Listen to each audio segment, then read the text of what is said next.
everyone, welcome to the lecture. My name is Meenakshi, and in this lecture we are going to continue with the second chapter of business studies of class 11th, that is forms of business organization. So in the last lecture we have discussed the two types of organizations, that is पहला था हमारा sole proprietor and the second one was joint Hindu family business. ठीक, और दोनों में ही हमने उनके features, उनके मेरिट्स और उनके डीमेरिट्स यानी लिमिटेशंस पढ़े. और आज हम एक नए फॉर्म ऑफ बिजनेस के बारे में डिस्कस करने वाले हैं and we will be starting from partnership.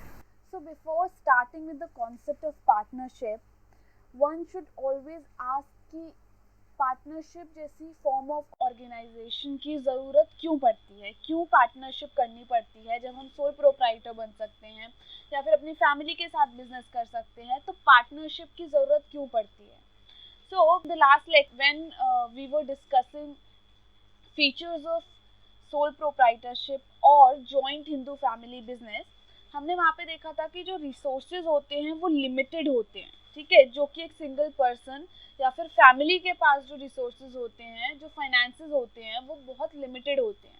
उनको उन्हीं जो अवेलेबल फाइनेंस होता है उनके पास, उसी फाइनेंस के साथ अपना पूरा बिजनेस करना पड़ता है. लेकिन ज़रूरी नहीं है कि सारे बिजनेस लेस कैपिटल इन्वेस्टमेंट से ही आगे बढ़ जाएं या फिर सरवाइव कर जाएं. ठीक है, कुछ ऐसे बिजनेस होते हैं, नेचर उनका ऐसा होता है कि उनमें कैपिटल इन्वेस्टमेंट ज़्यादा चाहिए होता है या फिर जो मैनेजरियल स्किल्स हैं वो बहुत अच्छी चाहिए होती है. जो रिस्क होता है वो काफ़ी ज़्यादा होता है, इसीलिए हम कोशिश करते हैं कि उस रिस्क को शेयर करने वाला कोई पार्टनर हमारे साथ बिजनेस में जुड़ सके. And this is the reason why people started going for this form of business, जिसको हम आज पार्टनरशिप बोलते हैं. सो इसकी डेफिनेशन क्या होती है? The India partnership act 1932 defines partnership as the relation between persons who have agreed to share the profit of the business carried on by all or any one of them acting for all. So basically Indian partnership act के हिसाब से ऐसे relation जो कि group of person के बीच में होता है, उन्होंने अग्री किया है. किस बात के लिए अग्री किया है? कि वो जो बिजनेस के बाद जो भी प्रॉफिट होगा उस प्रॉफिट को वो शेयर करेंगे. ज़रूरी नहीं है कि सबके सब काम करें, बिजनेस में इन्वॉल्व हो. ठीक है ना, या तो सबके सब काम भी कर सकते हैं कैरीड ऑन बाय ऑल, या तो सबके सब बिजनेस एक्टिविटीज कैरी कर सकते हैं, काम कर सकते हैं, या फिर any one of them acting for all, उनमें से कोई एक जो है वो सबके हिस्से का बिजनेस करने के लिए, सबके हिस्से की बिजनेस एक्टिविटीज करने के लिए तैयार हो जाए. ठीक है ना. सो दो या दो से ज़्यादा लोगों के बीच का ऐसा रिलेशन जहाँ पे वो अपनी बिजनेस एक्टिविटीज के बाद आने वाला जो प्रॉफिट होता है वो शेयर करने के लिए तैयार हों, और जो बिजनेस एक्टिविटीज है या तो वो सब मिलकर करें या फिर उनमें से कोई एक जो है वो सबके बिहाफ पे काम करने के लिए तैयार हो जाए. That is partnership. So partnership के भी कुछ फीचर्स होते हैं. First one being formation. सो फॉर्मेशन जो है पार्टनरशिप का, इवन जो पूरा फॉर्म ऑफ ऑर्गेनाइजेशन है, ये इंडियन पार्टनरशिप एक्ट 1932 जिसकी हमने अभी अभी डेफिनेशन पढ़ी, उनके हिसाब से, उनके बनाए हुए लॉज के हिसाब से पार्टनरशिप चलती है. ठीक है. तो इस वजह से पार्टनरशिप जो है, this form of organisation is governed by some legal formalities. जब भी आप किसी पार्टनरशिप में एंटर करते हो तो आपको लीगल फॉर्मेलिटीज को फॉलो करना पड़ता है. कुछ अग्रीमेंट्स जो है वो शेयर किए जाते हैं पार्टनर्स के बीच में. उन अग्रीमेंट्स के हिसाब से पूरी पार्टनरशिप की जो एक्टिविटीज़ होती हैं वो की जाती है. कितना प्रॉफिट शेयर किया जाएगा, लॉस कितना शेयर किया जाएगा, कौन है जो बिजनेस एक्टिविटीज़ में इन्वॉल्व होगा, कौन सा पार्टनर बिजनेस एक्टिविटीज़ में इन्वॉल्व नहीं होगा, किस तरीके से पार्टनरशिप आगे बढ़ेगी, अगर कुछ भी मिस हैपनिंग होती है तो किस तरीके से पार्टनरशिप को कंटिन्यू किया जाएगा. ये सारी के सारे जो चीज़ें हैं, सारे अग्रीमेंट जो हैं, ये पहले से ही सेट हो जाते हैं. तो पार्टनर्स के बीच का जो रिलेशनशिप है ये पहले से ही क्या हो जाता है, सेट हो जाता है, प्री स्पेसिफाइड होता है कि किस तरीके से सारे पार्टनर्स काम करेंगे, किस तरीके से वो लॉस, प्रॉफिट, रिस्क, ये सारी चीज़ें शेयर करेंगे. लेकिन पार्टनरशिप के फॉर्मेशन के लिए एक और चीज़ बहुत ज़रूरी होती है. एक तो वो पूरे लॉ के हिसाब से चलना चाहिए. जो इंडियन पार्टनरशिप एक्ट है उसमें जो जो लॉज लिखे हुए हैं, एक तो उनके हिसाब से चलना बहुत ज़रूरी है, और उनका जो मोटिव है वो प्रॉफिट अर्निंग होना चाहिए, तभी जाके वो पार्टनरशिप मानी जाएगी। दैट मीन्स कि अगर कोई चैरिटी के लिए, कोई किसी की हेल्प करने के लिए अगर पार्टनरशिप करता है तो उसको लीगली पार्टनरशिप नहीं माना जाएगा, उसको बिजनेस फॉर्म नहीं मानी जाएगी, ठीक है ना। जब उनका मोटिव प्रॉफिट अर्निंग होगा then only they will be called as partners, law के हिसाब से तभी वो पार्टनर माने जाएंगे, अदरवाइज उनको पार्टनर नहीं माना जाएगा। Now the second feature is liability. तो अगर हम लाइबिलिटी की बात करें तो पार्टनर्स की जो होती है लाइबिलिटी अनलिमिटेड होती है, और अनलिमिटेड लाइबिलिटी का मतलब ये है कि अगर आप अपने बिजनेस एक्टिविटीज़ के थ्रू इतना प्रॉफिट अर्न नहीं कर पा रहे कि आप अपने डेट्स को रीपे कर पाओ, तो आपको अपनी पर्सनल बिलोंगिंग्स को भी बेचकर डेट्स रीपे करने पड़ सकते हैं, ठीक है। तो ये पार्टनर्स के बीच में होता है कि वो जॉइंटली रीपे करना चाहते हैं या इंडिविजुअली करना चाहते हैं।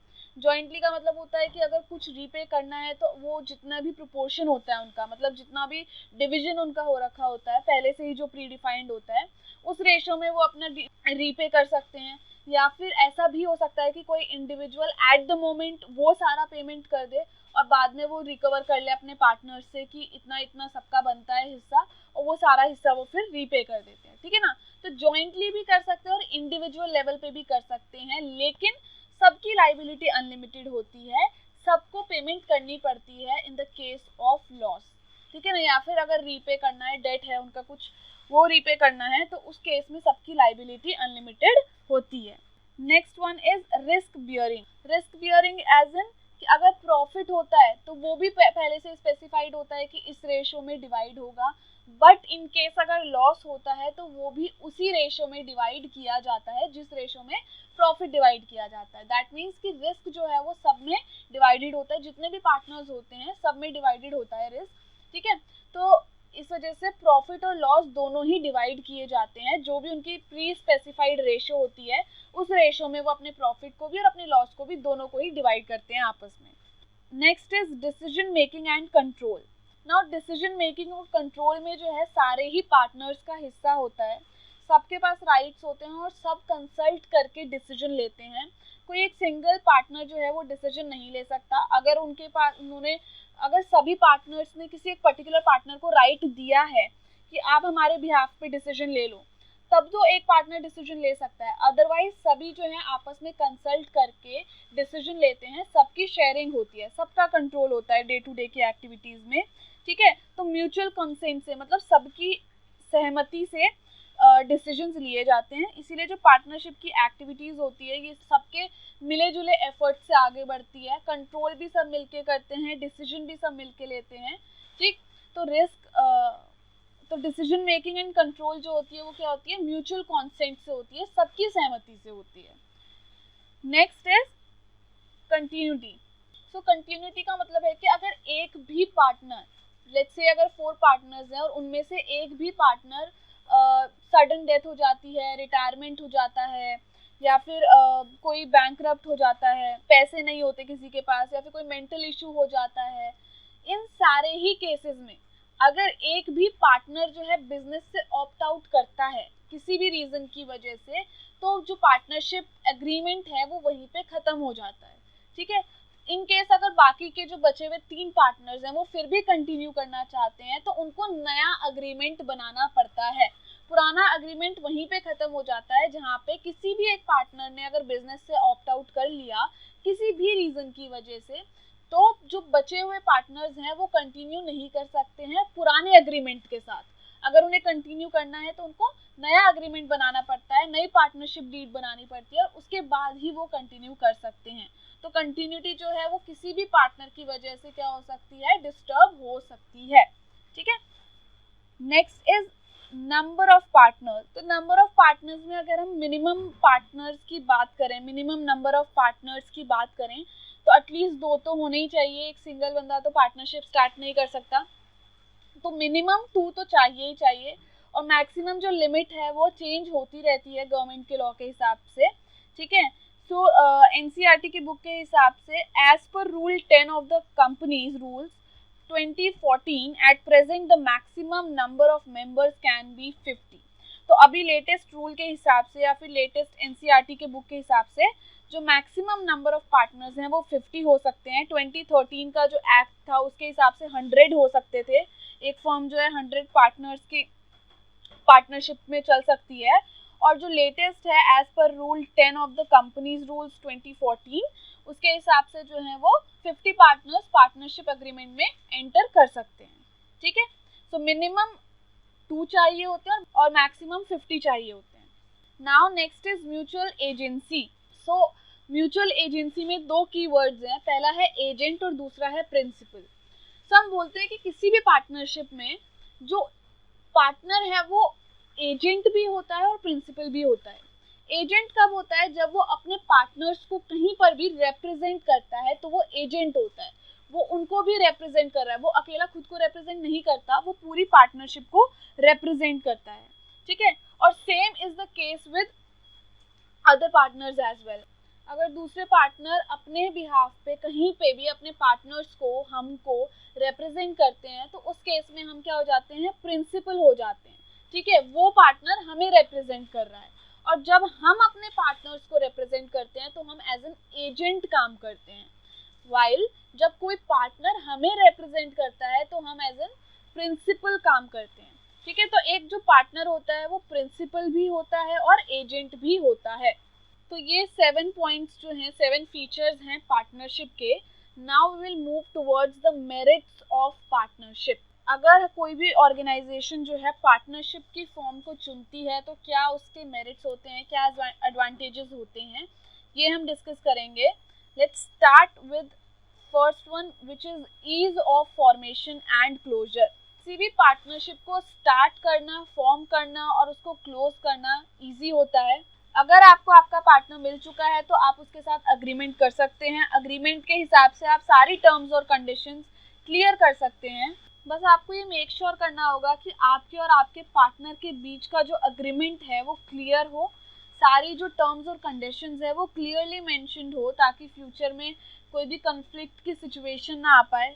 ठीक है, लेकिन इसके लिए ज़रूरी नहीं है कि आपको जो है अपनी फर्म को रजिस्टर करवाना पड़ेगा या फिर आपको अपनी कोई कंपनी खोलनी पड़ेगी, नहीं। जस्ट दैट आपको अपने आपस का अग्रीमेंट जो है वो क्लियर रखना पड़ता है, दैट्स इट। ठीक, और क्लोजर में भी ऐसी होता है, इजीली क्लोज हो जाता है। अग्रीमेंट में जैसा आपने मेंशन किया होगा उन कंडीशंस के हिसाब से आप क्लोज भी कर सकते हो।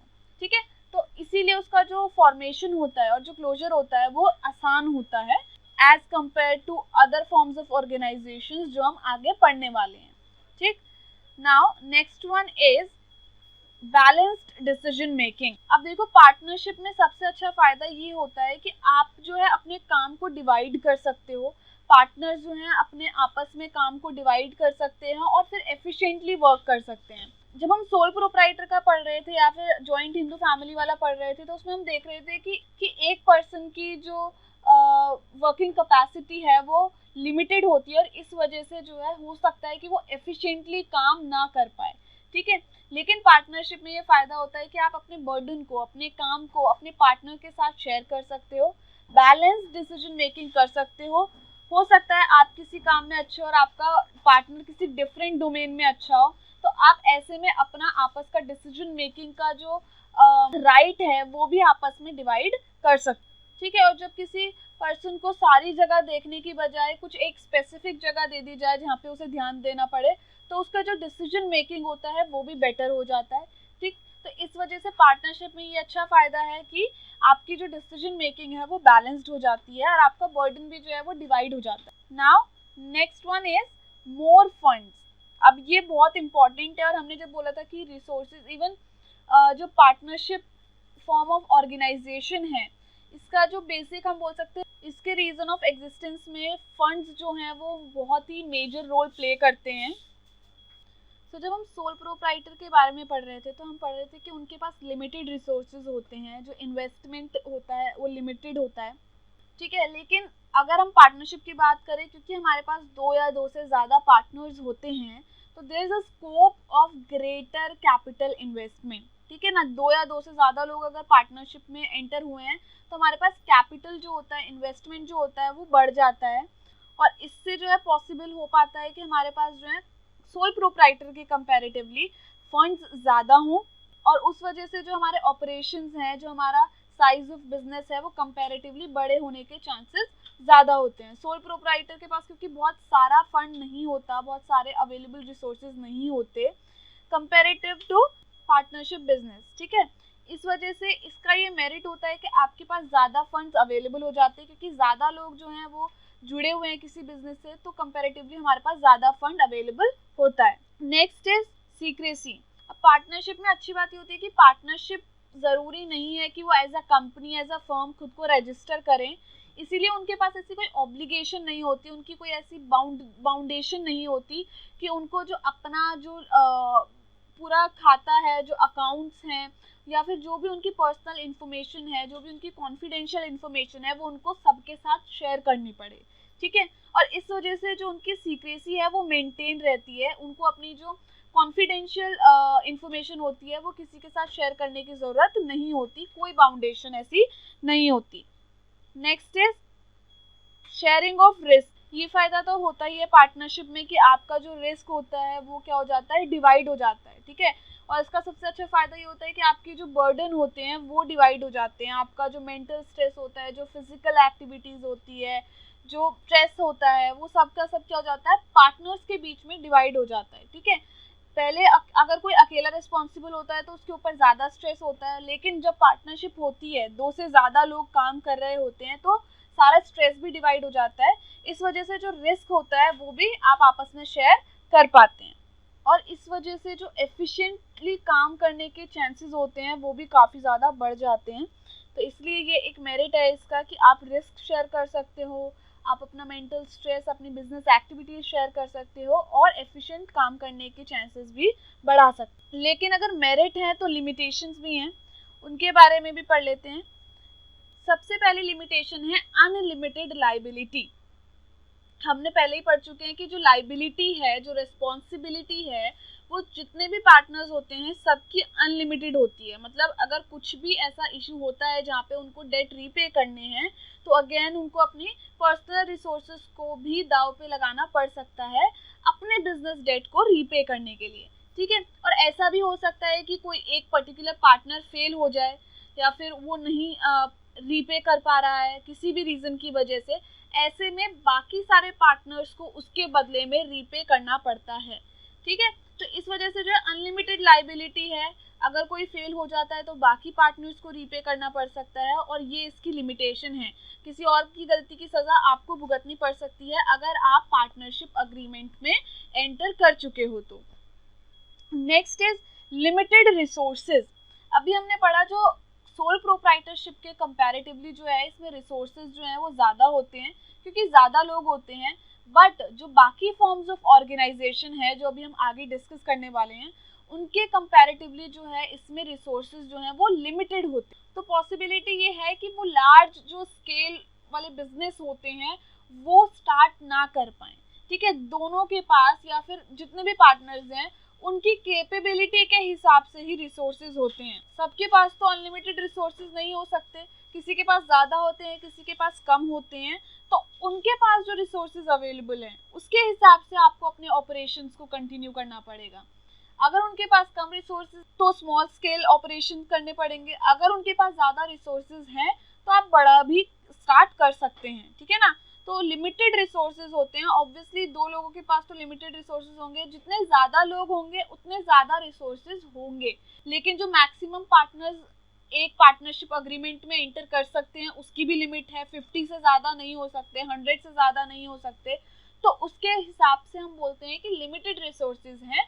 दूसरी फॉर्म ऑफ जो ऑर्गेनाइजेशन है उनमें कंपैरेटिवली ज़्यादा रिसोर्सेज अवेलेबल होते हैं या हो सकते हैं। तो अगर कोई भी पार्टनरशिप अग्रीमेंट में है तो उनको अपना अगर बिजनेस एक्सपैंड करना है तो वो ये जो रिसोर्सेज का लिमिटेशन है ये उनको फेस करना पड़ सकता है, ये प्रॉब्लम उनके सामने आ सकती है, और इसीलिए एक लिमिटेशन होती है पार्टनरशिप ऑर्गेनाइजेशन की। Now next is possibility of conflicts. Obviously जब दो से ज़्यादा लोग काम करते हैं तो हो सकता है कि उनके सोचने का तरीका, उनकी डिसीजन मेकिंग का तरीका, उनके कंट्रोल करने का तरीका, उनकी एक्टिविटीज़ का तरीका अलग हो, और ऐसे में जो है पॉसिबिलिटी होती है कि उनके आपस में झगड़े हो सकते हैं। हो सकता है कि एक पार्टनर के डिसीजन से बाकी पार्टनर सहमत ना हो, और झगड़े की वजह से उनकी बिजनेस की जो ग्रोथ है, जो सर्वाइवल है, जो प्रॉफिट है, उस पर सीधा सीधा इम्पैक्ट पड़ सकता है, ठीक है ना। तो इसलिए ये लिमिटेशन होती है कि अगर उनके बीच में कुछ भी कॉन्फ्लिक्ट होता है तो उसका सीधा सीधा असर बिजनेस की एक्टिविटीज पर पड़ सकता है। और कॉन्फ्लिक्ट का कारण अलग अलग हो सकते हैं। ये भी हो सकता है कि कोई जो है बहुत ज्यादा राइट डिसीजन ना ले रहा हो, उसके अकॉर्डिंग वो राइट हो, बट सबके अकॉर्डिंग वो राइट ना हो, कोई गलत डिसीजन ले ले। और क्योंकि लाइबिलिटी जो है सारे पार्टनर्स की अनलिमिटेड है, तो उनको ये डर लगा रहता है कि किसी के गलत डिसीजन से उनके ऊपर जो है बर्डन वो बढ़ सकता है, ठीक है। तो इस वजह से भी कॉन्फ्लिक्ट हो सकते हैं, किसी एक के डिसीजन को अनवाइज माना जा सकता है और उसकी वजह से जो बाकी पार्टनर्स हैं वो उसका साथ ना दे, ऐसी भी पॉसिबिलिटीज हो सकती। और हो सकता है कि अगर कॉन्फ्लिक्ट सॉल्व ना हो तो वो पार्टनरशिप को खत्म करने की सोचे और वहीं पे बिजनेस बंद हो जाए। तो ये भी एक प्रॉब्लम होती है पार्टनरशिप में एंटर करने से कि आपके आपस में कॉन्फ्लिक्ट भी हो सकते हैं। Next is lack of continuity. ये हम ऑलरेडी पढ़ चुके हैं कि अगर कोई सडन डिमाइस हो जाता है किसी पार्टनर का, कोई रिटायरमेंट हो जाती है, कोई एक्सीडेंट हो जाता है, या फिर किसी भी रीजन की वजह से वो बिजनेस से ऑप्ट आउट करता है, तो उसी समय वो पार्टनरशिप अग्रीमेंट जो है वो खत्म हो जाता है। अगेन अगर जो बचे हुए पार्टनर्स हैं वो कंटिन्यू करना चाहते हैं तो उसके लिए उनको नया पार्टनरशिप अग्रीमेंट स्टार्ट करना पड़ता है, ठीक है। लेकिन उसके लिए आपको फ्रेश एग्रीमेंट बनाना पड़ता है, बिल्कुल स्टार्टिंग से स्टार्ट करना पड़ता है। तो इस वजह से लैक ऑफ कंटिन्यूटी भी इसकी लिमिटेशन होती है, ठीक। Now next one, lack of public confidence. अब हम ऑलरेडी पढ़ चुके हैं कि जो पार्टनर्स होते हैं उनके लिए ज़रूरी नहीं होता कि वो एज अ फर्म खुद को रजिस्टर करे, गवर्नमेंट को अपने डॉक्यूमेंट्स, अपने अकाउंट्स, अपनी सीक्रेट कॉन्फिडेंशियल इंफॉर्मेशन शेयर करें। ऐसे में जो है पब्लिक का जो कॉन्फिडेंस होता है वो ऐसी पार्टनरशिप में कम हो जाता है, ऐसे बिजनेस में कम हो जाता है, ठीक है। अगर कल को किसी ने इन्वेस्ट किया या फिर किसी ने उनके प्रोडक्ट पे पैसा लगाया, अब क्योंकि उनके लिए ज़रूरी तो है नहीं कि वो गवर्नमेंट के साथ अपनी सारी इन्फॉर्मेशन शेयर करें। ऐसे में अगर वो कोई स्कैम करते हैं, अगर वो कोई घोटाला करते हैं, तो जनरल पब्लिक किसको पकड़ेगी? अगर पार्टनर्स गायब हो गए तो जनरल पब्लिक किसको पकड़ेगी? क्योंकि गवर्नमेंट के पास भी उनकी इन्फॉर्मेशन ना होने के चांसेस होते हैं, ठीक है ना। तो इसीलिए ऐसी जो है पार्टनरशिप में क्या होता है, पब्लिक जो है वो जल्दी से भरोसा नहीं करती है। तो पब्लिक को भरोसा दिलाना अपने प्रोडक्ट पे, अपने बिजनेस पे, या फिर जो भी एक्टिविटी, जो भी सर्विस आप प्रोवाइड कर रहे हो उस पर भरोसा दिलाना जो है मुश्किल होता है। और हम ऐसा जनरल लाइफ में भी देखते हैं कि कोई भी पब्लिक जो है वो गवर्नमेंट से रिलेटेड कोई इन्फॉर्मेशन हो, कोई सर्विस हो, कोई प्रोडक्ट हो, उस पर इन्वेस्ट करने में ज़्यादा इंटरेस्टेड रहती है बजाय कि किसी प्राइवेट या फिर पार्टनरशिप वाले बिजनेस में। क्योंकि गवर्नमेंट के साथ जो एसोसिएटेड होता है उसकी इन्फॉर्मेशन, उसकी पूरी जानकारी गवर्नमेंट के पास होती है, लेकिन प्राइवेट में ऐसा कुछ कंपलसरी नहीं होता। और इस वजह से पब्लिक का कॉन्फिडेंस भी वहाँ पर बिल्ड नहीं हो पाता है, ठीक है। तो ये जो लिमिटेशंस हैं ये पार्टनरशिप से एसोसिएटेड है। इन सारी लिमिटेशंस की वजह से पार्टनरशिप का जो बिजनेस फॉर्म है उसमें प्रॉब्लम्स आ सकती हैं। नाउ नेक्स्ट हम डिस्कस करेंगे टाइप्स ऑफ पार्टनर्स, ठीक है। कितने टाइप के पार्टनर्स, अब हमने ये तो पढ़ लिया कि 2 या 2 से ज़्यादा अगर लोग हों तो वो पार्टनरशिप अग्रीमेंट में एंटर कर सकते हैं और अपना बिजनेस स्टार्ट कर सकते हैं। लेकिन अलग अलग टाइप के पार्टनर्स होते हैं, उनके बारे में अब हम डिस्कस करने वाले हैं। सबसे पहला होता है एक्टिव पार्टनर। तो एक्टिव पार्टनर के नाम से ही समझ आ रहा है कि ऐसा पार्टनर जो सारी चीज़ों में एक्टिव हो, जो कैपिटल भी इन्वेस्ट करेगा, जो प्रॉफिट भी शेयर करेगा, लॉस भी शेयर करेगा, जितना रिस्क होगा वो भी शेयर करेगा, डिसीजन मेकिंग में भी हिस्सा लेगा, कंट्रोल में भी हिस्सा लेगा, बिजनेस की सारी एक्टिविटीज़ में वो काम करेगा, ठीक है ना। तो एक्टिव पार्टनर वो पार्टनर होता है जो बिजनेस से रिलेटेड जितनी भी एक्टिविटीज़ हैं, जितनी भी हमने लिमिटेशन पढ़ी हैं, फीचर्स पढ़े हैं, मेरिट्स पढ़े हैं, उन सब में वो पार्टिसिपेट करता है और उन सारी चीज़ों का जो असर है वो उस पर डायरेक्टली पड़ता है। तो एक्टिव पार्टनर जो है वो सारे बिजनेस एक्टिविटीज़ में सारे काम जो है बिजनेस रिलेटेड वो सारे काम करता है, ठीक है। नेक्स्ट होता है स्लीपिंग और डोरमेंट पार्टनर। स्लीपिंग मतलब सोया हुआ और डोरमेंट का मतलब बेसिकली होता है जो टेम्पररी बेसिस पे इनएक्टिव हो, काम ना कर रहा हो। तो स्लीपिंग पार्टनर को बेसिकली हम ऐसा सोया हुआ इंसान बोल सकते हैं जो काम करने में इंटरेस्टेड नहीं है। होता है वो ये बोलता है कि आप जो है आप कंट्रीब्यूशन मांगोगे कैपिटल में, मैं कर दूंगा, लॉस भी शेयर करूंगा, प्रॉफिट भी शेयर करूंगा, लायबिलिटी भी मेरी अनलिमिटेड मान लो, लेकिन मैं काम नहीं करूंगा, ठीक है ना, जो डे टू डे की एक्टिविटीज है, ऑफिस आना है, ऑफिस में मैनेजमेंट का काम है, या फिर जो भी ऑफिस में जो डेली रूटीन के काम होते हैं वो काम मैं नहीं करूंगा, बाकी जो सारे काम है वो मैं करूंगा, उसमें मैं पार्टनर हूँ आपका। पैसे से रिलेटेड, लॉस से रिलेटेड, प्रॉफिट से रिलेटेड, ये सारे काम में मैं इंटरेस्टेड हूँ, इन सारे कामों में मैं पार्टनर हूँ, बस काम नहीं करूंगा मैं। तो स्लीपिंग पार्टनर जो है ऐसा सोया हुआ बंदा है जो काम नहीं करना चाहता, लेकिन उसके अलावा जो बाकी सारी चीजें हैं उन सारी चीजों में वो पार्टिसिपेट करता है। Now the next one is secret partner. तो इसके नाम में ही सीक्रेट है, बेसिकली ये एक ऐसा पार्टनर होता है जो ये अलाउ नहीं करता कि जनरल पब्लिक को ये बताया जाए कि वो किसी के साथ पार्टनरशिप अग्रीमेंट में एंटर कर चुका है, ठीक है ना। तो बेसिकली ऐसा पार्टनर ये बोलता है कि मैं कैपिटल कंट्रीब्यूट कर लूंगा, डे टू डे की एक्टिविटीज में भी पार्टिसिपेट कर लूंगा, ठीक, या फिर जो प्रॉफिट और शेयर जो है उसमें डिवीजन चाहिए वो भी मैं पार्टिसिपेट कर लूंगा, लाइबिलिटी भी अनलिमिटेड ले लूंगा, लेकिन लोगों को पता नहीं चलना चाहिए कि मैं तुम्हारे साथ पार्टनरशिप में एंटर कर चुका हूँ, ठीक है ना। तो वो ये बोलता है कि मेरे नाम को जो है वो सीक्रेट रखा जाए, वो रिवील ना किया जाए कि वो किसी पार्टनरशिप में एंटर कर चुका है। नेक्स्ट है नॉमिनल पार्टनर। नॉमिनल पार्टनर को हम सीक्रेट पार्टनर का काइंड ऑफ ऑपोजिट बोल सकते हैं। क्यों बोलते हैं? क्योंकि नॉमिनल पार्टनर ये बोलता है कि आप ना मेरे नेम को यूज कर लो, आप सबको ये बता दो कि मैं आपके साथ पार्टनरशिप में एंटर कर चुका हूँ, लेकिन बाकी किसी भी चीज में मैं पार्टिसिपेट नहीं करूंगा, कैपिटल में पार्टिसिपेट नहीं करूंगा, प्रॉफिट हो या लॉस हो वो शेयर नहीं करूंगा, रिस्क शेयर नहीं करूंगा, मेरी लाइबिलिटी नहीं होनी चाहिए कुछ भी।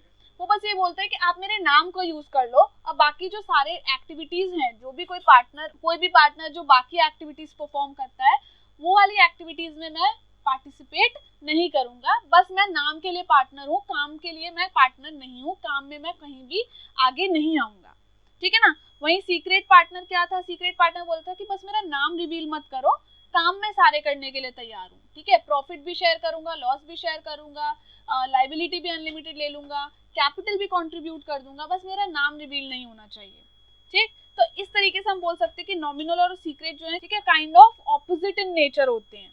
नेक्स्ट वन है पार्टनर बाय एस्टोपेल।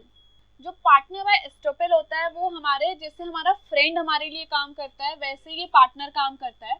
फॉर एग्जाम्पल मान लो आपके फ्रेंड के साथ कहीं घूमने का प्लान बना है, ठीक है, सबने प्लान बना लिया है कि हम कहीं जाने वाले हैं, लेकिन आपकी जो बेस्ट फ्रेंड की मम्मी है वो जाने से मना कर रही है, वो मना कर रही है कि नहीं नहीं जाना आपको। ऐसे में आप क्या करते हो? आप एज अ पार्टनर बाय एस्टोपेल की तरह काम करते हो, आप जाते हो उनकी मम्मी को बोलते हो कि आंटी जी प्लीज मेरे साथ जाने दो, मैं साथ में रहूंगा, कुछ गड़बड़ी नहीं होगी, जो भी होगा मैं उसके लिए रिस्पॉन्सिबल होऊंगा करके आप उनको मना लेते हो, ठीक है। अब इसके बाद अगर कुछ गड़बड़ी होती है वो तुम्हें पकड़ेंगी, तुम्हें बोलेंगी कि तुमने बोला था कोई गड़बड़ी नहीं होगी, अब गड़बड़ी हुई है तो अब तुम्हें भी भरपाई करनी पड़ेगी, ठीक है। सेम जो है पार्टनर बाय एस्टोपेल करता है, वो एग्जैक्टली जो है डायरेक्टली पार्टनर नहीं होता, उसने कोई अग्रीमेंट साइन नहीं किया है, वो ना ही प्रॉफिट शेयर करेगा ना ही लॉस शेयर करेगा, लेकिन उसके एक्शंस जो है वो ऐसे रिप्रेजेंट करते हैं जैसे कि वो पार्टनर हो, और इस वजह से क्योंकि उसके एक्शंस जो हैं वो ये रिप्रेजेंट करते हैं कि वो पार्टनर है बिजनेस में, तो अगर कुछ लाइबिलिटी होती है, कुछ भी दिक्कत अगर आती है तो उसको भी रिस्पॉन्सिबल ठहराया जाता है। तो पार्टनर बाय एस्टोपेल जो है वो अपने बिहेवियर के वजह से, अपना जो भी वो काम कर रहा है, जो भी एक्टिविटीज कर रहा है उसकी वजह से जो है ऐसा इंप्रेशन देता है सबको, ऐसा दिखाता है सबको, या फिर उसके एक्शंस की वजह से ऐसा सबको लगता है कि वो भी पार्टनर है, बिजनेस में उसका भी योगदान है, और इस वजह से जिन लोगों को भी ऐसा लगता है कि वो पार्टनर है उनके टुवर्ड्स उसकी लाइबिलिटी बन जाती है, ठीक है ना। अगर कुछ भी दिक्कत वाली बात होती है तो वो लोग जो है एक्चुअल पार्टनर्स के अलावा उस पर्टिकुलर पार्टनर को भी पकड़ सकते हैं और उससे भी आंसर्स मांग सकते हैं, उससे भी आंसर्स एक्सपेक्ट कर सकते हैं, ठीक है ना। तो ये होता है partner by estoppel. Next is partner by holding out. Partner by holding out जो है वो पार्टनर बाय एस्टोपेल से थोड़ा सा रिलेट करता है। तो पार्टनर बाय होल्डिंग आउट क्या है? जैसे कि पार्टनर बाय एस्टोपेल में हमने देखा था कि वो उनकी एक्टिविटीज की वजह से, उनके इनिशिएटिव्स की वजह से हमें लग रहा था कि वो पार्टनर है। पार्टनर बाय होल्डिंग आउट में वो डिक्लेयर करता है कि वो पार्टनर है, मतलब वो अलाउ करता है, वो अपने दूसरे पार्टनर्स को ये अलाउ करता है कि आप दूसरों को ये बता सकते हो कि मैं पार्टनर हूँ। इन रियलिटी वो पार्टनर होता नहीं है, कुछ कंट्रीब्यूशन नहीं है, कोई अग्रीमेंट साइन नहीं किया है, प्रॉफिट लॉस में कोई शेयरिंग वगैरह नहीं है, लेकिन फिर भी वो बोलता है कि आप लोगों को बोल दो कि मैं पार्टनर हूँ, ठीक है ना। ऐसा जनरली ऐसा हो सकता है कि किसी पर्टिकुलर बंदे का नाम लेने से अगर किसी बिजनेस की एक्टिविटी में कुछ पॉजिटिव इम्पैक्ट पड़ता हो तो वो बोल देता है कि हाँ आप मेरा नाम ले लो, आप बोल दो कि मैं पार्टनर हूँ, जबकि एक्चुअल में वो पार्टनर नहीं होता, ठीक है ना। ऐसे में क्या होता है, जो थर्ड पार्टी होती है, मतलब जिसको नहीं पता कि वो पार्टनर है या नहीं है, अगर कुछ गलती होती है तो वो उस पर्टिकुलर बंदे को फिर से पकड़ लेती है कि आप भी पार्टनर हो, आप बताओ कि कैसे क्या काम किया है आपने। तो उस सिचुएशन में खुद को बचाने के लिए पार्टनर बाय होल्डिंग आउट जो है वो क्लियर कर देता है कि मैं पार्टनर नहीं हूँ, ये पर्टिकुलर बंदा पार्टनर है, ये कंसर्न बंदा है, आप इसको पकड़ो जाके, ठीक है ना। तो अपने आप को बचाने के लिए पार्टनर बाय होल्डिंग आउट जो है वो ये क्लियरली मेंशन कर सकता है कि मैं पार्टनर नहीं हूँ, अपनी कन्वीनियंस के हिसाब से, ठीक है। तो पार्टनर बाय होल्डिंग आउट जो अपनी कन्वीनियंस के हिसाब से सबको अलाउ करता है कि बोल दो कि मैं पार्टनर हूँ, और अगर कोई गड़बड़ी होती है और पकड़ा जाता है तो वो सबको मना कर देता है कि नहीं भाई मैं तो पार्टनर नहीं हूँ, जो एक्चुअल पार्टनर है आप उसको सीधा बात करो। और इसी वजह से वो कोई भी जो ऐसी लाइबिलिटी होती है उसके लिए बाउंडेड नहीं होता, कुछ भी डेट रीपे करने होते हैं उसके लिए बाउंडेड नहीं होता, वो सारी चीजें जो है वो एक्चुअल पार्टनर्स को ही बेयर करनी पड़ती है। एक बार हम फिर से देख लेते हैं कि किस तरीके से ये सारे जो फॉर्म्स हैं, टाइप्स ऑफ पार्टनर्स हैं, वो किस तरीके से काम करते हैं। सो जो एक्टिव पार्टनर है हमें पता है वो सारी चीजें करता है, ठीक है ना। कैपिटल भी कंट्रीब्यूट करेगा, मैनेजमेंट की जो एक्टिविटीज हैं उनमें भी पार्टिसिपेट करेगा, जो प्रॉफिट और लॉस में शेयर है वो भी बेयर करेगा, और लाइबिलिटी तो अनलिमिटेड है ही, मतलब जितने भी काम है बिजनेस से रिलेटेड उन सारे कामों में उसका पार्टिसिपेशन होता है। नेक्स्ट है स्लीपिंग और डॉर्मेंट पार्टनर। डॉर्मेंट पार्टनर हमने बोला ऐसा पार्टनर होता है जो टेम्पररीली बेसिस पे इनएक्टिव होता है, ठीक है ना। तो बेसिकली ये कैपिटल भी कंट्रीब्यूट करता है, शेयर भी करता है प्रॉफिट और लॉस, और लाइबिलिटी भी अनलिमिटेड लेता है, लेकिन डेली जो एक्टिविटीज होती है, मैनेजमेंट से रिलेटेड जो एक्टिविटीज होती है उनमें पार्टिसिपेट करने के लिए मना कर देता है, ठीक है। तो डेली एक्टिविटीज के अलावा बाकी सारी चीजों में पार्टिसिपेट करने वाला पार्टनर स्लीपिंग या फिर डॉर्मेंट पार्टनर कहलाता है। नेक्स्ट है सीक्रेट पार्टनर। अब सीक्रेट पार्टनर एक कंडीशन रख देता है कि यार आप बाकी लोगों को कभी ये मत बताना कि मैं आपका पार्टनर हूँ, अगर आप ऐसा कर दोगे तो मैं बाकी सारी एक्टिविटीज में पार्टिसिपेट करूंगा, बस मुझे बताना मत कि मैं आपके पार्टनरशिप में एंटर कर चुका हूँ। तो कैपिटल कंट्रीब्यूट करता है, बिल्कुल करता है, मैनेजमेंट की एक्टिविटीज में पार्टिसिपेट करता है, हाँ करता तो है लेकिन सीक्रेटली करता है, किसी को पता नहीं चलना चाहिए कि वो मैनेजमेंट की एक्टिविटीज में पार्टिसिपेट कर रहा है या फिर पार्टनर है। लॉस और प्रॉफिट जो है दोनों ही शेयर करता है, और लाइबिलिटी भी अनलिमिटेड शेयर करता है। नॉमिनल पार्टनर अगेन उससे उल्टा है थोड़ा सा सीक्रेट पार्टनर से, ये बोलता है कि आप जो है सबके पास ये बता तो दो कि मैं पार्टनर हूँ, लेकिन मैं कुछ भी काम करने के लिए तैयार नहीं हूँ, मैं प्रॉफिट और लॉस भी शेयर नहीं करूंगा, मैं मैनेजमेंट की एक्टिविटीज में भी पार्ट नहीं लूंगा, कैपिटल भी कंट्रीब्यूट नहीं करूंगा, ठीक है। बस आप मेरा नाम सिर्फ कहने के लिए मेंशन कर सकते हैं कि ये पार्टनर है, और जब काम का समय आएगा तो कोई भी बिजनेस पार्टनर वाला काम मैं नहीं करूंगा। बाय एस्टॉपेल हमने पढ़ा कैसा पार्टनर होता है, हमारे बेस्ट फ्रेंड की तरह होता है, जो एग्जैक्टली पार्टनर नहीं होता है लेकिन उसकी कुछ एक्टिविटीज ऐसी होती हैं, कुछ उसकी इनिशिएटिव्स ऐसे होते हैं कि लोगों को ऐसा लगता है, वो बताता नहीं है, लोगों को लगता है कि वो पार्टनर है, और इस वजह से जो है कभी कभी जो थर्ड पार्टीज होती हैं वो उनको भी ये बोल सकती है कि आपको रीपे करना था आप रीपे करो, या फिर आपने कुछ ऐसा कमिटमेंट किया था वो पूरा नहीं हुआ अभी तक, तो ऐसे में उसकी भी ऐसे जवाबदेही बन जाती है कि वो थर्ड पार्टी को ये बताए कि क्या चल रहा है। वहीं पे दूसरी side partner by holding out ऐसा पार्टनर होता है जो अपनी मर्जी से बोलता है कि आप मेंशन कर दो जहां जहां आपको मेंशन करना है कि मैं पार्टनर हूँ, कोई काम नहीं करूंगा, कुछ भी लाइबिलिटी वगैरह कुछ भी शेयर नहीं करूंगा, लेकिन अगर किसी ने मुझे पकड़ा, अगर किसी ने बोला कि आपको कुछ रीपेमेंट करनी है या फिर आपकी कुछ कमिटमेंट है, तो उसी समय मैं डिनाइल पे आ जाऊंगा, उसी समय मैं मना कर दूंगा कि मैं पार्टनरशिप नहीं हूँ, मैं आपका सारा का सारा जो सीक्रेट है वो स्पिल कर दूंगा, ठीक है। तो ये वाले जो हमारे 6 टाइप्स ऑफ पार्टनर्स, ये किसी भी पार्टनरशिप में किसी भी बिजनेस में आपको दिख सकते हैं, जहाँ पे भी आप पार्टनरशिप की जो फॉर्म ऑफ ऑर्गेनाइजेशन है वो फॉलो कर रहे हो। नाउ ये तो थे पार्टनर्स, मतलब इंसान जो काम कर रहे हैं ना एज अ पार्टनर, जो अपने आप को बोलते हैं, ये तो उनके टाइप्स थे। नाउ अब नेक्स्ट हम डिस्कस करेंगे टाइप्स ऑफ पार्टनरशिप। पार्टनरशिप कितने तरीके की होती है। अभी हमने पढ़ा कि पार्टनर्स कितने तरीके के होते हैं, मतलब जो लोग बिजनेस में एज अ पार्टनर खुद को बोलते हैं कि हम पार्टनर हैं, उनके नेचर कैसे कैसे होते हैं। ठीक है, अब हम पढ़ेंगे कि उनके बीच की जो पार्टनरशिप होती है वो कितने तरीके की होती है। सबसे पहले ये जान लेते हैं कि ये हम दो बेसिस पे डिवाइड करेंगे। एक तो ड्यूरेशन के बेसिस पे पार्टनरशिप चलती है, या फिर लाइबिलिटीज के बेसिस पे पार्टनरशिप चलती है। ठीक है ना, मतलब हम अग्रीमेंट करेंगे, हम पार्टनरशिप स्टार्ट करेंगे तो उसका बेस हम ड्यूरेशन रखेंगे, या फिर हम अग्रीमेंट करेंगे, पार्टनरशिप करेंगे और उसका बेस क्या होगा, हमारा लाइबिलिटी होगा। तो पहले हम ड्यूरेशन के बेसिस पे पढ़ लेते हैं, जिसमें पहला है पार्टनरशिप एट विल। ठीक है, तो पार्टनरशिप एट विल, विल का मतलब क्या होता है, अपनी मर्जी से, ठीक है ना, अपनी इच्छा से। तो पार्टनरशिप एट विल जो होती है ना, वो पार्टनर्स की इच्छा के हिसाब से चलती है। मतलब जब तक उनकी विल है, जब तक वो पार्टनरशिप में रहना चाहते हैं, वो तब तक पार्टनरशिप में रहते हैं, तब तक सारी एक्टिविटीज, सारे काम करते हैं। और जैसे ही उनकी विल जो है वो खत्म हो जाती है, मतलब अब उन्हें लगता है कि यार वो इस पार्टनरशिप में नहीं रहना चाहते, तो वो क्या करते हैं, बाकी पार्टनर्स को अपना नोटिस देते हैं कि भाई हम पार्टनरशिप कंटिन्यू नहीं करना चाहते। कुछ अगर नोटिस पीरियड मेंशन होता है तो वो नोटिस पीरियड तक रहते हैं, और जैसे ही उनका जो है नोटिस पीरियड वो खत्म होता है, वैसे ही वो पार्टनरशिप क्या हो जाती है, डिसॉल्व हो जाती है, खत्म हो जाती है। ठीक है ना, तो पार्टनरशिप एट विल में क्या होता है, अपनी इच्छा से वो लोग स्टार्ट करते हैं, और जैसे ही किसी को लगता है कि वो कंटिन्यू नहीं करना चाहते, वो नोटिस देते हैं अपना, अगर कोई मेंशन नोटिस पीरियड होता है तो वो सर्व करते हैं, और फिर पार्टनरशिप वहीं पे खत्म हो जाती है। ठीक है ना, तो इसकी ड्यूरेशन क्या होती है, इसकी ड्यूरेशन होती है विल, जितनी इच्छा है उतनी ड्यूरेशन है, अगर इच्छा नहीं है तो ड्यूरेशन खत्म और पार्टनरशिप भी खत्म। दूसरा टाइप होता है पर्टिकुलर पार्टनरशिप।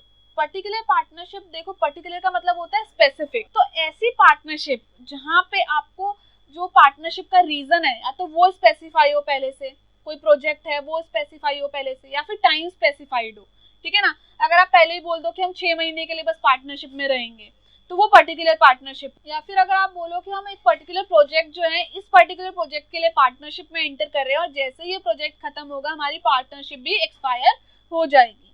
ठीक है ना, तो दो रीजंस हैं। तो उसकी ड्यूरेशन किस पे डिपेंड करती है, उसकी ड्यूरेशन डिपेंड करती है कि या तो आपने पहले से ही टाइम स्पेसिफाई किया हो, या फिर आपने कोई एक पर्टिकुलर स्पेसिफाई प्रोजेक्ट हो जिस पे आपने काम करना हो, और जैसे ही वो प्रोजेक्ट खत्म होगा वैसे ही आपकी जो पार्टनरशिप है वो ऑटोमेटिकली एक्सपायर कर जाएगी। ठीक है ना, तो ये इस वजह से ड्यूरेशन के बेसिस पे पार्टनरशिप होती है।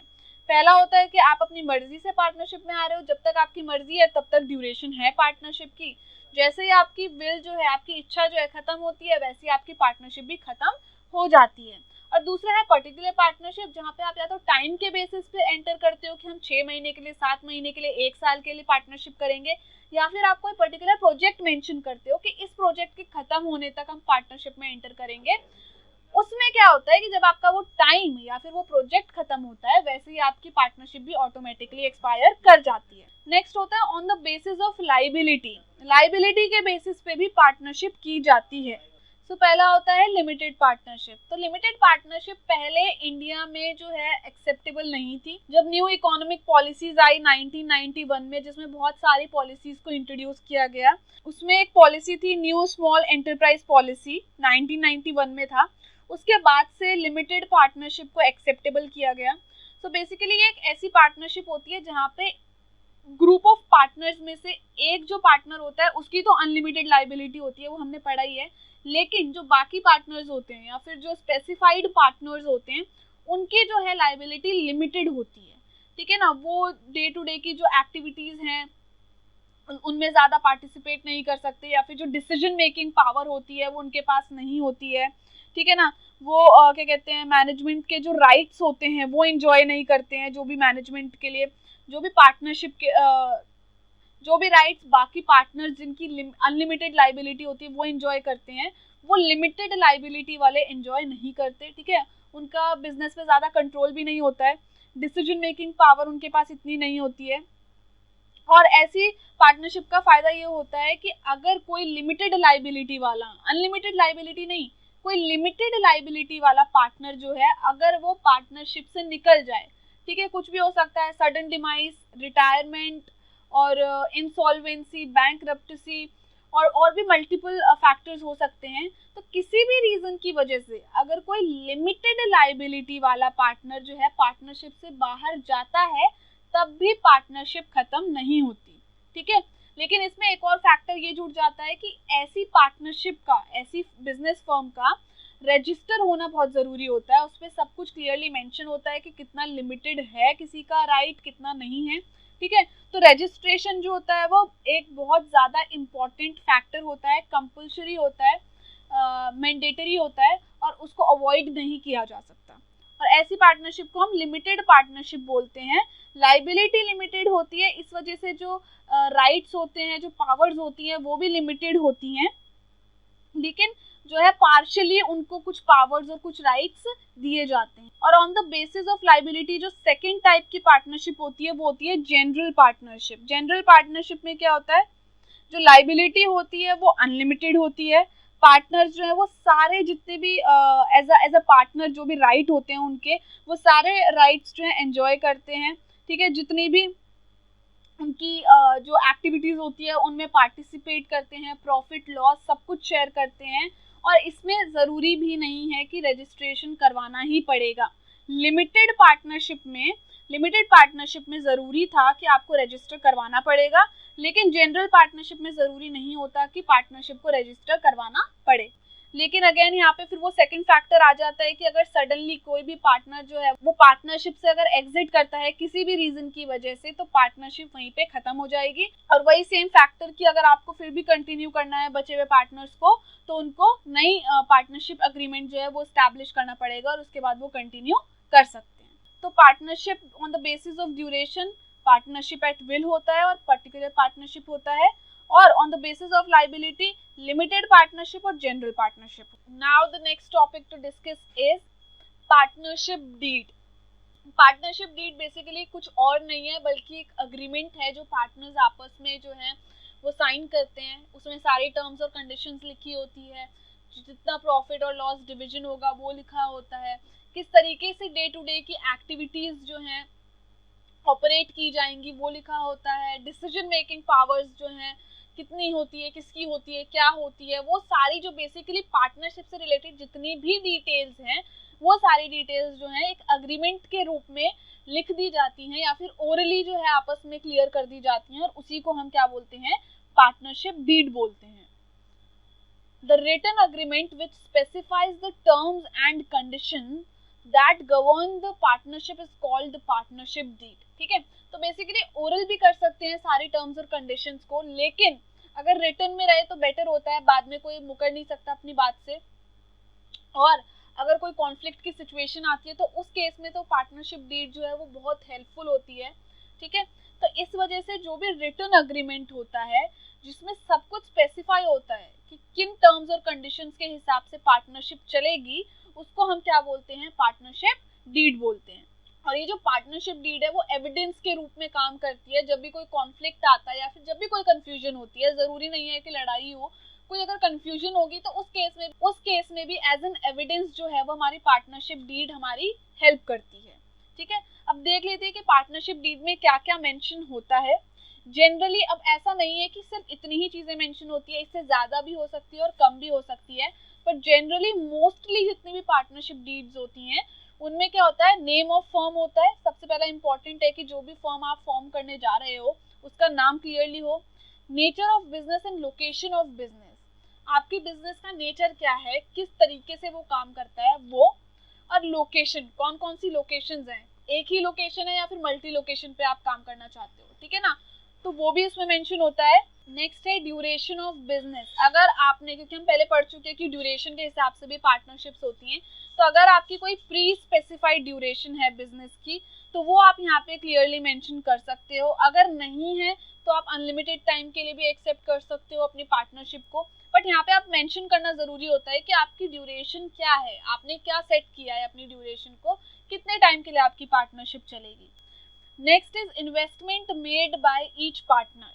ये बहुत इंपॉर्टेंट है भाई, सब अपना अपना मेंशन करते हैं कि वो कितना कैपिटल इन्वेस्ट करने वाले हैं या फिर अदरवाइज भी कितने एक्सपेंसेस जो हैं वो बिजनेस से रिलेटेड वो इनकर कर रहे हैं पार्टनरशिप में, ठीक है ना। तो पार्टनरशिप में ये जरूरी है कि हर एक पार्टनर ये बताता है क्लियरली कि उन्होंने कितना इन्वेस्टमेंट किया है। Next is distribution of profit in losses, ठीक, मतलब ये डिस्ट्रीब्यूशन भी क्लियरली लिखा होता है कि अगर प्रॉफिट होगा या फिर अगर लॉस होगा तो वो पार्टनर्स के बीच में किस रेशो में डिवाइड होगा, वो भी क्लियरली मेंशन किया जाता है। Next, duties and obligations of partners. कौन सा पार्टनर कौन सी ड्यूटी परफॉर्म करेगा, किस किस चीज के लिए रिस्पॉन्सिबल है। कोई एक पर्टिकुलर पार्टनर कुछ स्पेसिफाइड अगर चीजों के लिए रिस्पॉन्सिबल है तो वो क्लियरली मेंशन होगा। कोई अगर एक पार्टनर कोई पर्टिकुलर काम के लिए असाइन किया गया है तो वो मेंशनड होगा, ठीक है ना। तो ड्यूटीज और ऑब्लिगेशन भी क्लियरली मेंशनड होती है। Salaries and withdrawals of the partners, मतलब हर एक पार्टनर को कितनी, अगर कोई सैलरी मेंशनड है तो कितनी सैलरी मिलेगी, या फिर वो कितना विड्रॉ कर सकता है, कब विड्रॉ कर सकता है, ये सारी चीजें होती हैं। Next is terms governing admission, retirement and expulsion of a partner. उसमें ये लिखा होता है कि कौन सी कंडीशंस ऐसी होंगी जब किसी नए पार्टनर को एडमिट किया जाएगा, अपने पार्टनरशिप में एक्सेप्ट किया जाएगा, या फिर किसी को निकाल दिया जाएगा, रिटायर किया जाएगा, ठीक है ना। तो कौन सी ऐसी एक्टिविटीज, कौन सी ऐसी सिचुएशंस होंगी जब नए पार्टनर को लाया जाए, या फिर पुराने पार्टनर को रिटायर कर दिया जाए, या फिर उसने कुछ ऐसा कर दिया कि उसको निकालना पड़ जाए, तो वो क्या, कौन सी एक्टिविटीज, कौन सी सिचुएशंस में ऐसा किया जाएगा, वो भी मेंशन करना जरूरी होता है। Interest on capital and interest on drawings. तो बेसिकली कैपिटल इन्वेस्ट करने पे या फिर कुछ बिजनेस से जो हमारे प्रॉफिट हुआ है उसमें से कुछ बोरो करने से, ड्रॉइंग्स करने से कितना इंटरेस्ट पे करना पड़ेगा, या फिर कितना इंटरेस्ट किसी भी पार्टनर को मिलेगा, ये भी क्लियरली मेंशन होता है। Next is procedure for dissolution of firm. कौन सी सिचुएशन है जब फर्म को, जब पार्टनरशिप को ही क्या कर दिया जाएगा, खत्म कर दिया जाएगा। अगर ऐसी कोई सिचुएशन आपको अभी लगती है कि भाई अगर ऐसा आप कुछ करोगे तो उसी समय हमारी पार्टनरशिप खत्म हो जाएगी, वो भी मेंशन करना पड़ता है, ठीक है ना। और ये भी मेंशन करना पड़ता है कि पार्टनरशिप खत्म करने का प्रोसीजर क्या होगा। कोई नोटिस पीरियड सर्व करना पड़ेगा, कुछ जो है पैसा देना पड़ेगा अगर पार्टनरशिप खत्म कर रहे हैं तो क्या करना पड़ेगा, किस तरीके से पार्टनरशिप खत्म होगी, ये भी मेंशन किया जाता है। Preparation of accounts in their auditing, ठीक है ना। जो भी अकाउंट्स है, जो भी पैसे से रिलेटेड हम अकाउंट्स मेंटेन करते हैं, वो किस तरीके से प्रिपेयर किए जाएंगे, और उनकी ऑडिटिंग, उनकी जो जांच है वो किस तरीके से होगी, कौन करेगा, किस तरीके, क्या प्रोसेस फॉलो होगा, वो भी क्लियर किया जाता है। और लास्ट है मेथड ऑफ सॉल्विंग डिस्प्यूट्स, मतलब कि कोई भी कॉन्फ्लिक्ट होता है, अब जरूरी तो नहीं है कॉन्फ्लिक्ट होगा तो हमेशा ही पार्टनर को निकाल दिया जाएगा या फिर पार्टनरशिप ही खत्म कर दी जाएगी, नहीं। किन किन मेथड्स के हेल्प से हम जो है डिस्प्यूट, जो भी लड़ाई है, झगड़ा है, उसको किन किन मेथड से सॉल्व कर सकते हैं, वो मेथड भी क्लियर किए जाएंगे, ठीक है ना। इसका मतलब ये है कि अगर आपका झगड़ा होता है और अगर आपने कोई भी ऐसा मेथड पहले से ही मेंशन किया हुआ है कि अगर डिस्प्यूट की सिचुएशन में इस मेथड को फॉलो करना है तो वो फॉलो करना पड़ेगा। आप उसको फॉलो किए बिना ये नहीं कह सकते कि नहीं मैं तो ये काम नहीं करूंगा और सीधा जो है खत्म कर दो, पार्टनरशिप खत्म कर दो, ऐसा नहीं होता। आपको वो मेथड फॉलो करने पड़ते हैं, ठीक है ना। तो ये जो सारे जो फैक्टर्स हैं, ये जो सारे जो पॉइंट्स हैं, ये मेंशन किए जाते हैं किसी भी पार्टनरशिप डीड में। इससे ज्यादा पॉइंट्स भी हो सकते हैं और कम भी हो सकते हैं, लेकिन जनरल बेसिस पे ये सारे पॉइंट्स मेंशन किए जाते हैं और किए जाने चाहिए ताकि कोई भी कंफ्यूजन ना रह जाए। So this was it for today's lecture. I hope इस लेक्चर के सारे टॉपिक्स आपको अच्छे से समझ आए होंगे। Also, if this video has helped you, then you should like this video, share this video with your friends, and do not forget to subscribe. I'll see you soon in the next lecture. Thank you so much for joining in.